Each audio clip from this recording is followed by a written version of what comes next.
अच्छा जी, अब बात करते हैं मेंडल्स की सेकंड लॉ के बारे में कि मेंडल्स ने जो 3 लॉस पेश किए। एक फ्रेंड से रिक्वेस्ट है कि इसको थोड़ा एक्सप्लेन करे कि ये क्या है। मेंडल्स सेकंड लॉ ये कहता है उस लॉ का नाम है लॉ ऑफ सेग्रीगेशन।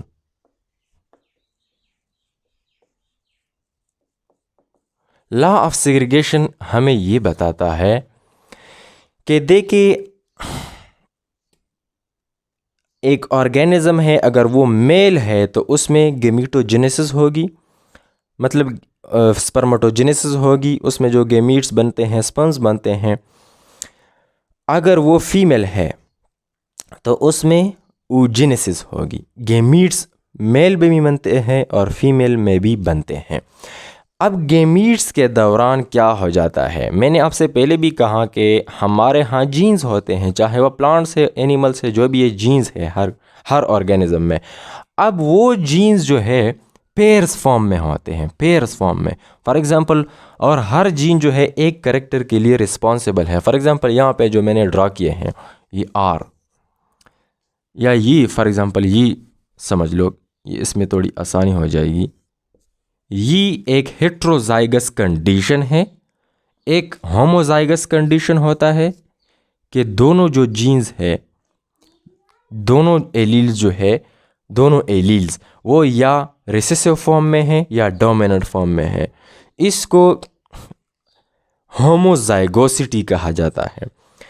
और ये हेट्रोजाइगस कंडीशन है कि एक एलील डोमिनेंट फॉर्म में है, दूसरा एलील जो है वो रिसेसिव फॉर्म में है। इसको हेट्रोजाइगस कंडीशन कहा जाता है। अब हेट्रोजाइगस कंडीशन में क्या हो, हेट्रोजाइगस कंडीशन में मेंडल सेकंड लॉ में ये कहता है कि जब इस ऑर्गेनिज्म के गेमीट्स बनते हैं, ठीक है, गेमीट्स में मियोसिस होता है, और मियोसिस में क्या हो जाता है कि जो गेमीट्स बन रहे हैं तो हाफ ऑफ द जीन्स उस गेमीट्स में चले जाते हैं और हाफ ऑफ द जीन्स जो है वो इस गेमीट्स में चले जाते हैं।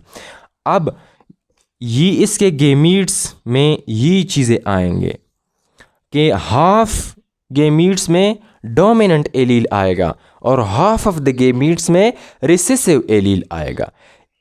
अब सेग्रीगेशन का मतलब है सेपरेशन, अलहदा होना, एलील्स का अलहदा होना।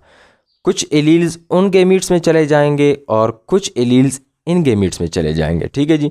अब मेंडल ने क्रॉसिंग कर दी, कैसे कि इन्होंने ले लिया इन्होंने होमोजाइगस कंडीशंस में क्रॉस कर लिए। ये जो सिंबल मैंने ड्रा किए हैं ये सीड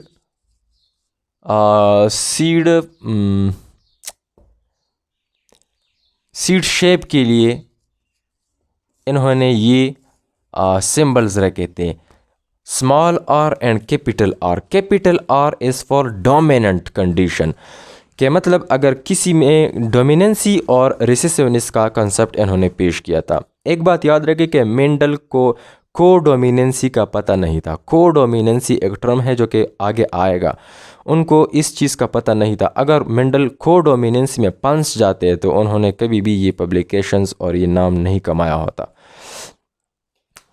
आर जो है, ये जो कैपिटल आर है, अगर ये किसी कंडीशन में आ गया तो सीड का कलर क्या होगा, राउंड होगा। ये डोमिनेंट कंडीशन है। अगर आर ये चीज़ आएगा या ये कंडीशन आएगा तो यहाँ पे सीड का कलर क्या होगा, रिंकल्ड होगा। लेकिन ये रिसेसिव कंडीशन है, अगर इस तरह कंडीशन आता है तो ये राउंड होगा। अगर इस तरह कंडीशन आता है फिर भी राउंड होगा। अगर इस तरह कंडीशन आता है वो तो वैसे भी राउंड है। अगर आपने रिंकल्ड सीड बनाना है तो आपने होमोजाइगस रिसेसिव का केस लाना है, क्योंकि ये रिसेसिव है, ये एक एलील पे काम नहीं चलेगा। आपने दोनों एलील्स को रिसेसिव रखना है, तब जाके आपको रिसेसिव का रिजल्ट्स मिलेंगे।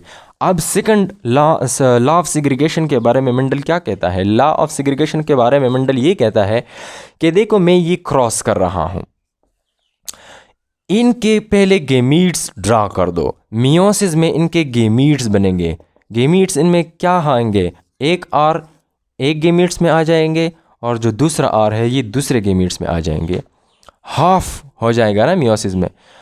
अब इनके गेमीट्स ड्रा करो, आर आर, ये इनके गेमीट्स आ जाएंगे। अब इनको क्रॉस करो, ठीक है जी। F1 जनरेशन आपके पास क्या आ जाएगा, F1 जनरेशन में 100% डोमिनेंसी आएंगे आपके, लेकिन हेट्रोजाइगस डोमिनेंट होंगे, हेट्रोजाइगस कंडीशन होगा हर जगह पे। अब एक ये आर जो है इसके साथ क्रॉस कर लेगा तो ये आर बन जाएगा, ये आर फिर इसके साथ क्रॉस कर लेगा, ये आर बन जाएगा, ये कंडीशन बन जाएगा। ये आर इसके साथ फिर क्रॉस कर लेगा तो कैपिटल आर स्मॉल आर, ये आर फिर इस आर के साथ क्रॉस कर लेगा, कैपिटल आर स्मॉल आर।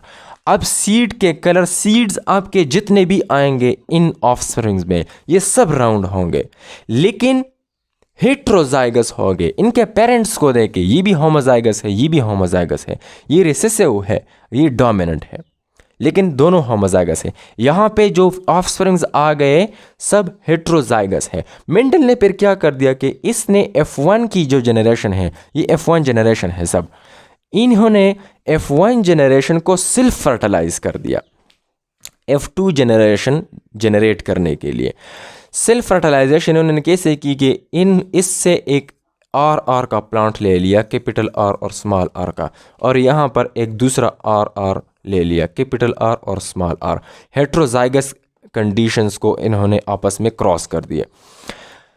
अब इनके गेमीट्स में क्या आएगा, एक आर उन गेमीट्स में चला जाएगा और ये जो स्मॉल आर है ये 50% गेमीट्स में चला जाएगा। अब 50% गेमीट्स में यहाँ पर भी कैपिटल आर आ जाएगा, 50% में स्मॉल आर आ जाएगा। अब इनके क्रॉस को देखो कि क्या आता है, F2 जनरेशन में क्या आता है। F2 जनरेशन में ये आएगा, ये आर इसके साथ क्रॉस कर लेगा तो ये आ जाएगा। सीड का कलर क्या है भाई बताओ, राउंड। ये आर फिर इस आर के साथ क्रॉस कर लेगा, सीड का कलर क्या हो, सीड का शेप क्या हो जाएगा, राउंड राउंड। अब ये आर इस आर के साथ क्रॉस कर लेगा, आर आर, सीड का शेप क्या है, राउंड। अब ये आर इस आर के साथ क्रॉस कर लेगा। अब सीड का कलर क्या है, राउंड नहीं है, रिंकल्ड है, क्योंकि मैंने आपसे पहले भी कहा कि रिसेसिव के केस में आपने क्या करना है, होमोजाइगोसिटी लाना है, तब जाके आपके पास रिंकल्ड सीड बनेंगे। ये आपके पास रिंकल्ड आ जाएगा। तो ये पूरा लॉ ऑफ सेग्रीगेशन ये है कि जब आपके पास चाहे होमोजाइगस कंडीशन है चाहे हेट्रोजाइगस कंडीशन है, वो जब गेमीटोजेनेसिस उनमें होती है तो उनके गेमीट्स में एलील्स अलहदा हो जाएंगे। 50% एलील्स एक गेमीट्स में चले जाएंगे, 50% दूसरे गेमीट्स में चले जाएंगे। अब जब इनको आप क्रॉस करोगे तो आपके पास एक रेशियो आ जाएगा। यहाँ पे डोमिनेंट वर्सेस रिसेसिव की रेशियो अगर आप निकालते हो तो क्या आ जाएगा, 3:1 आपके पास आएगा। 3 जो सीड्स आए हैं या जो प्लांट्स आए हैं वो उसमें डोमिनेंसी है, और एक में क्या है, रिसेसिवनेस है। एक रिंकल्ड है, 3 राउंड है। ये सिग्रीगेट हो गए हैं, गेमीट्स अलहदा हो गए हैं और वो गेमीट्स फिर आपस में मिले हैं। यहाँ पे हेट्रोजाइगोसिटी प्रोड्यूस हो गई। अब हेट्रोजाइगस कंडीशंस को जब मेंडल ने F1 जनरेशन को सेल्फ फर्टिलाइज कर दिया तो F2 जनरेशन में हमारे पास ये रेशियो आ गया। मेंडल ने कहा कि इसमें 25%, देखिए ये भी 25% हो गया, ये भी 25%, ये भी 25%, ये भी 25%, एज ए रिजल्ट 100% ना। अब 25% आपके पास होमोजाइगस डोमिनेंट आ गए as it is as parents की तरह, और 25% दूसरे पेरेंट की तरह आ गए।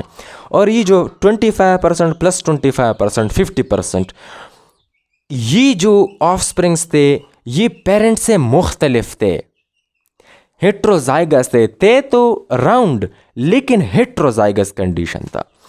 यहाँ से मेंडल को एक कॉन्सेप्ट मिला, किस चीज़ का, वेरिएशन का, कि जो बच्चे पैदा हो रहे हैं वो अपने पेरेंट्स से मुख्तलिफ क्यों होते हैं। उनमें तो पेरेंट्स की कैरेक्टर्स आते हैं लेकिन फिर भी उनमें वेरिएशंस होती है। तो इस रेशो से उनको पता चला। This is Mendel's law of second law of segregation. इंशाल्लाह मज़ीद बातें इस पे करेंगे इनहेरिटेंस में। जो भी मुश्किल हो, किसी टॉपिक में डिफ़िकल्टी हो तो feel free to ask. Thank you.